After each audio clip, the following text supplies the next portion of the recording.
So another day, another luto ta guys, no? Atong lutoon ani kay chicken with tomato. Oo. Muna ako nang ikuan din na marinate. Ayo jud butang ay jud kalimpig butang og cornstarch guys. Oo. So gibutangan po na ko siya daan og cooking inamo, cooking wine. And then syempre kay sila doon yaman mga on panitan jud nako na ang kanang kuan no, ang tomato. So ginana ra nako siya, pinabilog-bilog ra ang bell pepper guys. Bell pepper man to siya, baka nang gagmay gani guys. Lami ba na siya. Ug giwa na ako pinakubes ang kuan guys, ang kanang kamatis. Oo. Yeah, na prituhon na natudaan ang kuan. Oo.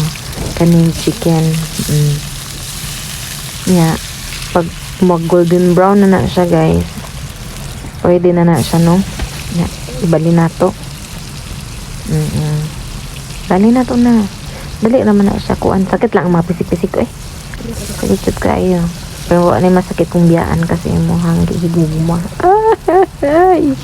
Bitaw ay. So itom kay naghigasan na nako na guys, and then luto po tagbalik. Ayan. Wala na ahos guys ha. Kay sa gibutangan man nato nagkuan cooking inamo mo naglami na siya daan ba. Sumawa ra pud ang langsa ana. Oo, gibutangan nag-cooking inamo. Asin cooking inamo. Dayon butangan po nato nag-init tubig gamay guys. Gibustutan nato nagamay ra slice kuno hay kay para dali ra man luto para magawas tayo ng iyang mga pa man mga duga-duga ba, and then butangan nato ininit nga tubig.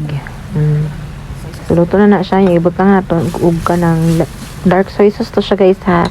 Pang chicken ra to siya, and then I add bell pepper para mahumot ang atong niluto no, pero dili jud na siya lang sa guys.